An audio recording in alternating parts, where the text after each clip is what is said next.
பாரத தேசத்தில் மகோனதமான புராண இதிகாசங்களை முழுமையாக அறிந்து கொள்ள சப்ஸ்கிரைப் திலக். கேவலம் மானிடரை கொல்ல போருக்கு புறப்படுவதா நீங்கள்? வேறு விதமாக நிகழ்ந்து விட்டால் வேதனைப்படுவது, விளைவுகளை ஈடு செய்வது யார்? நான் இன்றே நமது படைகளை எடுத்துக்கொண்டு அந்த மானிட பூச்சிகளை ஒழித்து விட்டு வருகிறேன். அப்படியே செய்து விட்டு வா.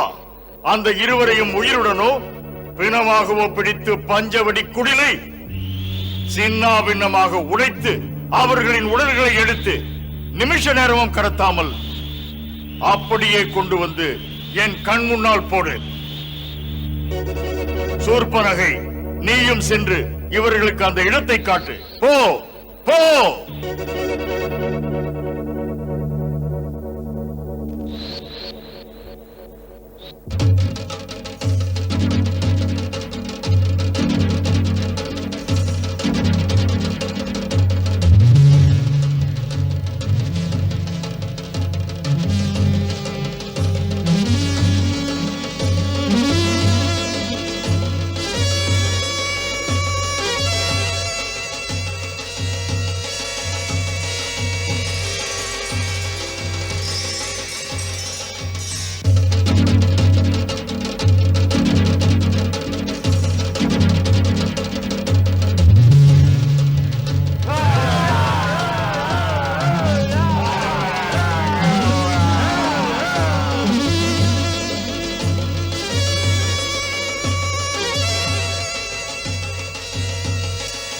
அவமானப்பட்டவள் வந்துவிட்டாள்.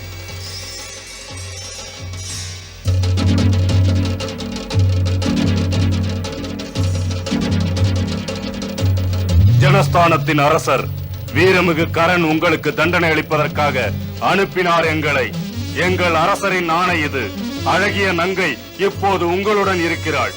அந்த அழகியை அனுப்பிவிடு எங்கள் அரசருக்கு. அதட்டுகிறான். ஏ மனிதா, உத்தரவு கிணங்க நீ நடந்து கொண்டால் உனக்கு நல்லது. திமிரெடுத்து நீ அழியக்கூடாது. எத்தனை இரக்கம்! பாதகம் செய்திடும் ராட்சசரே, போர் செய்ய நின்றாரே, ராமபாணமே வேகமா வந்ததே வீந்தனரே.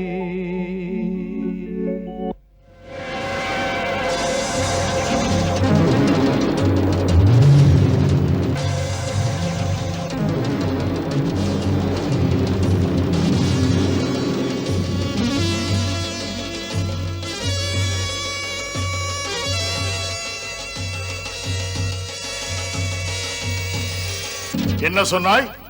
ஒரு மானிடன் நம் படைகளை முழுவதையுமே அழித்து விட்டானா? ஆமாண்ணா, அவன் ஒரு பானம் எய்தான். அந்த ஒரே பானத்தில் ஆயிரக்கணக்கான பேர் தரையில் உருண்டனர். சரிதான், அவனும் சிறிது மாயாவி வித்தைகள் கற்றிருக்கிறான். நாம் உடனே அவனை அழிக்க வேண்டும். தூஷணா, ஆட்பெரும் படையுடன் புறப்படுவோம் போர்க்களம்.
லக்ஷ்மணா, தாக்குவதற்கு கரண் தேரிலே வருகிறான். நான் தனியாகவே சந்திக்கிறேன் அவனை. நீ இங்கிரு. அண்ணா, நானும் வருகிறேன். இல்லை லக்ஷ்மணா, நாம் இருவரும் சென்று விட்டால் அந்த கொடூர அறைக்கு சீதைக்கு ஏதேனும் கேடு விளைவிப்பாள். அதனால் நீ இங்கேயே சீதைக்கு காவல் இரு. நான் மட்டும் சென்று வருகிறேன், கவலைப்படாதே. உங்களை பற்றி கவலை இல்லை அண்ணா. நான் ஒருவனே போய் அவர்களை அழித்து விட முடியும். உன்னால் எதுவும் முடியும். இருந்தாலும் நீ இப்போது இங்குதான் இருக்க வேண்டும்.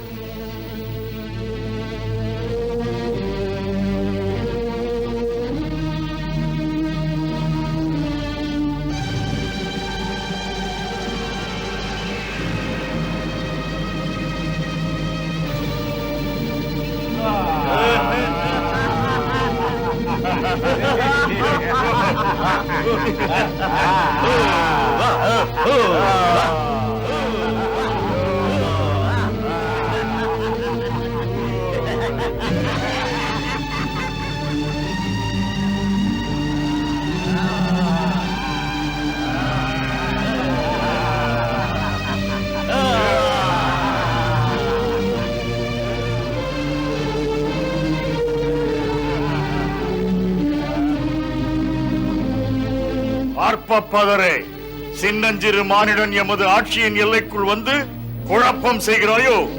தப்பிப்போக வாய்ப்பளிக்கிறேன். உன் வில்லையும் அம்பையும் வைத்துவிட்டு நீயாகவே வந்து என்னை சரணடைந்து விடு. தற்பெருமை கொண்டவனே, நேர்மைக்கு எதிராக உன் சேனைகள் செயல்பட்டன. அது தந்த விளைவுதான் களத்திலே பலியானார்கள். ராமபாணம் உன்னையும் உன் சேனைகளையும் அழித்து அதன் பிறகுதான் என்னிடம் திரும்பும். என் பகைவர் தப்பிக்க நான் ஒருமுறை வாய்ப்பு தருவேன். தாழ முடியாமல் தப்பித்து ஓடும் பகைவர் மீது அம்பு எய்பவன் நான் அல்ல. தப்புவதானால் தப்பலாம், இன்னும் நேரம் இருக்கிறது. சிறுவனே, உன் பேச்சு கேட்டு சிரிப்பு வருகிறது. தன்னந்தனியாக என் சேனைகளை அம்பு விட்டு விளையாட்டு காட்டுவாயோ? மானிடன் என்று பரிவு காட்ட நினைத்தால் உனக்கு பரிவு காட்டுவது கூடாது. தூஷணா, நம் சேனைகளுக்கு ஆணை கொடு, இவனை தாக்கட்டும். உங்கள் ஆணை. ராமா, அவன் மாயாவி, கபடம் வஞ்சகம் உள்ளவன். அவன் குறுக்கு வழிகளில் போர் செய்பவன். உன்னிடம் மாயம் விளைவிக்கும் அஸ்திரங்கள் இருக்கின்றன, அதை எடுத்து பயன்படுத்து. அவனுடைய மாயாவி வித்தைகள் செயல்படாது, உன் பானம் தடைபடாது. ஆகட்டும். மாமுனிவர் சொன்ன யோசனை கேட்டு மோகினி அஸ்திரம் போட முனைந்தான். கரதூஷணரின் சேனைகள் மீது ராமனும் மோகினி அஸ்திரம் விடுத்தான். ராமனும் ராமனை பார்த்து நின்றானே. ராமனை பார்த்து நின்றானே. ஒரு ராட்சசன் ராமனை தாக்க வந்தானே. மாயம் நிறைந்த போர்க்களம் தன்னில் மாதவன் ராமன் வாழ்வீசி நின்றான்.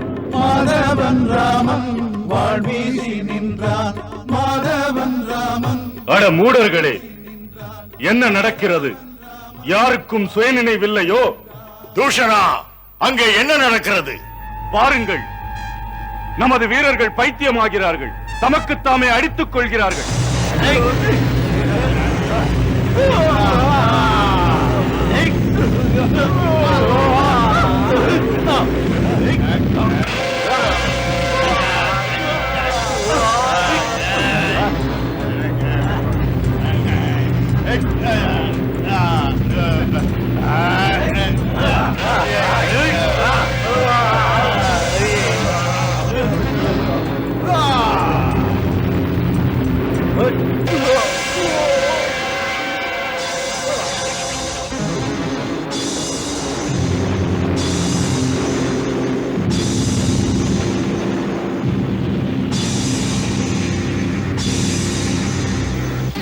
அந்த ராமனும் ஒரு மாயாவிதான். அவன் மோகினி அஸ்திரத்தை பயன்படுத்தி நமது சேனைகளை மயங்க வைத்து விட்டான். அதற்கு பதிலடி நானும் மாயத்தாலேயே கொடுக்கிறேன்.